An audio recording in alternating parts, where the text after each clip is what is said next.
이순신! 전 세계의 진상들이여 반갑습니다.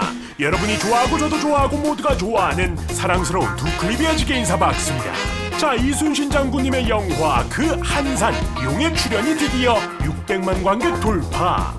이게 또 요즘 시국인지라 극장과 상막한 것 치고 또 선방을 해서 이것저것 붙여가지고 오늘은 영화 한산 용의 출연 임진왜란 이전 혹은 이후에 벌어졌던 여러가지 흥미로운 이야기를 알아보는 시간 가져보도록 하겠습니다.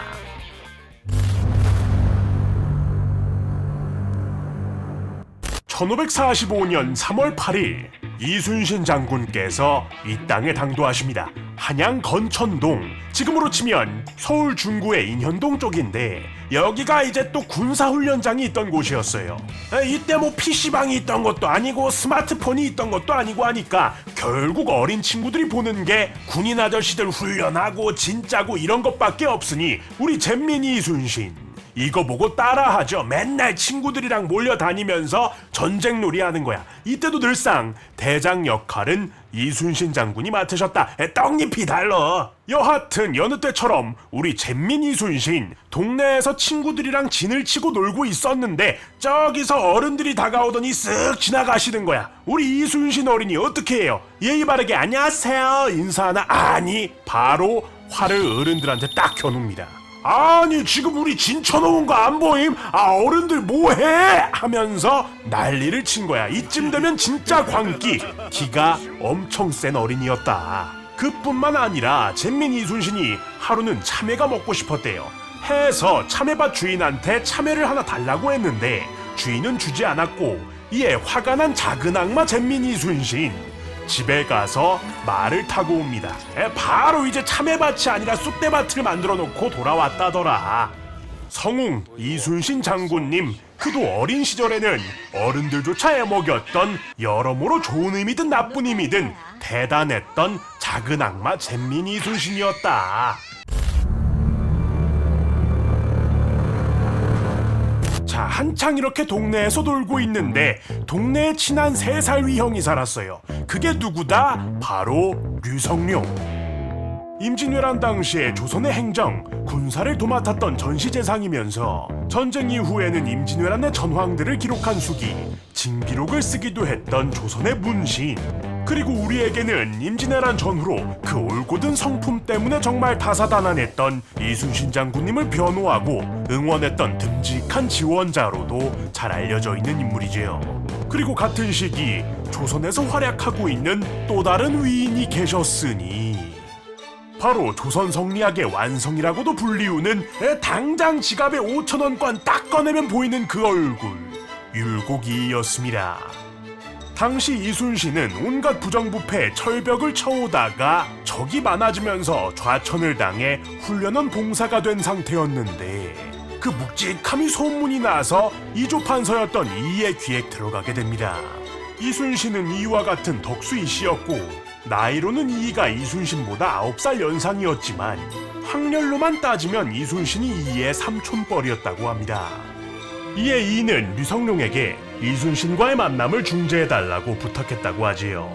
사실 19촌이었기 때문에 뭐 그냥 남남이긴 했는데 어쨌든 같은 집안에 지금으로 치면 거진 국방부 장관급 인물이 중위급으로 자천당한 이순신한테 한번 만나자고 제안을 한 거야. 그러나 여기서 우리 이순신 장군님 뭐라고 해요? 만약 좌천당한 이 상황에서 인사권을 갖고 있는 이조판서를 만나게 되면 승진을 청탁하는 것으로 비추어질 수 있으니 지금은 절대 만나지 않겠습니다. 대감께서 이조판서를 그만두시거나 제가 훈련원 봉사를 그만두고 평범한 백성이 된다면 그때 만나겠습니다. 라고 편지를 보내게 됩니다. 지금으로서도 이거 괜찮냐 싶은데 조선시대 어떤 시대예요? 유교 질서, 직급 차이, 그런 시대에 이런 결정을 내리셨다. 정말 상상하기도 힘든 대쪽 같은 강직함이었다, 이순신 장군님. 결과적으로 이들의 만남은 이루어지지 않았지만 당연히 정말 그 성품이 바다와도 같은 두 인물의 이야기이기에 우리 이조판서님께서는 한편으론 또 듬직하셨을 거예요. 그러지 이래야 나보다 그 나이 어린 삼촌이지 하면서. I'm just a huge fan of the sport. 자, 일본의 도요토미 히데요시가 임진왜란을 머릿속에 그리고 있었을 무렵 발등에 불이 떨어져 노심초사 동분서주하고 있던 한 남자가 있었습니다. 놀랍게도 일본인이었고요. 그의 이름은 소요시토시. 바로 쓰시마섬 대마도의 다이묘였던 인물이었지요. 이 당시 대마도는 조선에 굉장히 크게 의존하고 있었는데요. 일단 거리부터가 일본 본국보다 조선에 더 가까웠습니다. 이 때문에 대마도의 가장 큰 수입원은 바로 조선과 일본 사이의 중개무역이었고, 이들 사이가 틀어지기 시작하면 바로 직접적인 타격을 입게 되는 입장이었지요. 거기에 한술 더 떠서 대마도의 땅 자체가 평지가 적어 농업이 힘들었고 대부분의 곡물을 조선에서 들여왔던 상황이었던지라 전쟁이 일어나면 정말 다 죽는 곳이었던 겁니다. 심지어 혹 조선에서 반격을 하기라도 하면 바로 먼저 공격당할 곳도 대마도였지요. 자, 대마도주로서 어떻게든 전쟁을 막아야 했던 소요시토시. 도요토미 히데요시가 소요시토시를 불러서 이렇게 말합니다. 야, 네? 너 가서 조선한테 우리 명나라 칠 거니까 앞장서라고 해. 아이, 정명향도 명 조질 거니까 조선 보고 앞장서라고 하라고. 이 당시 명과 조선의 관계를 생각하면 절대 일어날 수 없는 일이었고, 더욱이 이를 그대로 전하게 되면 요시토시 본인의 목이 앞장서서 저승에 갈 수 있는 상황. 이에 요시토시는 한 가지 묘책을 내게 되는데 그게 바로 소요시토시 오리지널, 극의 슬쩍 문구 바꿔서 위조하기였습니다. 정명향도를 가도인명으로 바꿔치기를 해버렸는데, 즉슨 우리가 명으로 가고 싶은데 길 좀 빌려주실?로 조작을 가한 거예요. 그런데 뭐 당연히 유학에 썼다 한들 이게 먹힐 리가 없었고, 이 과정에서 조선은 도요토미 히데요시가 일본을 통일한 것에 대한 명목상 축하사절, 사실은 옵저버로서 통신사를 파견하게 되는데, 이들이 바로 서인 황윤길과 남인 김성일이었지요.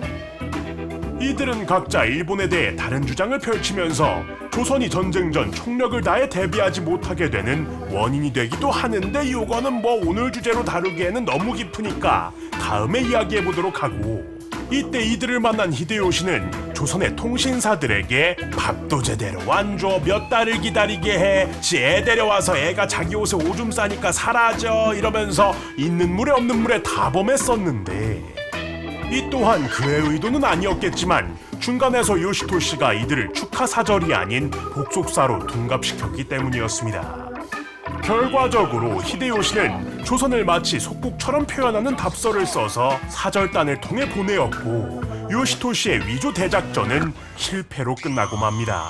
열심히 조작을 가해보았지만 역시 임시방편에 불과했던 것이지요. 이 과정에서 요시토시는 선조에게 2마리의 공작새와 함께 조총을 바쳤었는데, 이때 적의 무기를 미리 알 수 있는 상황이었음에도 불구하고 너무 오랜 기간 평화의 시대였던 조선은 이를 창고에 처박아 버립니다. 이후 임진왜란이 일어나기 열흘 전, 류성룡이 여진적 토벌로 큰 공을 세웠던 맹장 신립에게 외의 조총에 대해 이야기하자 신립은 조총의 명중률이 떨어지기에 걱정할 것이 없다며 대수롭지 않게 여겼고, 이런 분위기는 결국 우리의 역사에 큰 핏자국을 남기게 됩니다.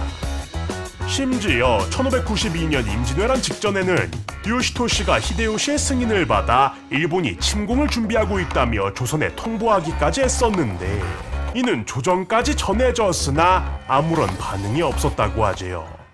물론 그가 전쟁을 막으려 했다고 해서 마냥 정의로운 인물이었다거나 뭐 조선의 수호자였다라는 것은 절대 아닙니다.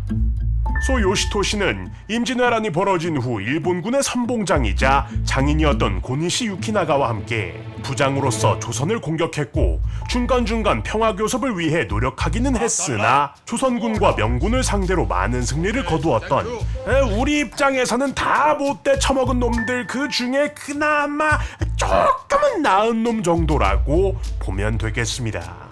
그렇게 7년간의 임진왜란이 끝나고 나서 요시토 씨의 극이 슬쩍 문구 바꿔서 위조하기는 또다시 한번 빛을 보았는데, 도요토미 히데요시가 사망한 이후, 이거 스폰가?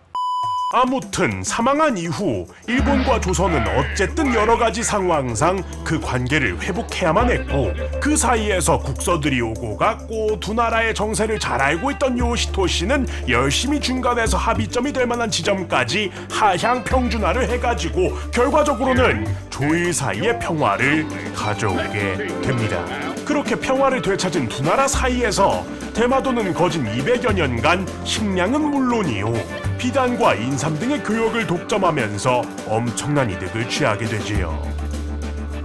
여하튼 임진왜란이라는 큰 역사의 파도 속에 이런 인물도 있었다더라.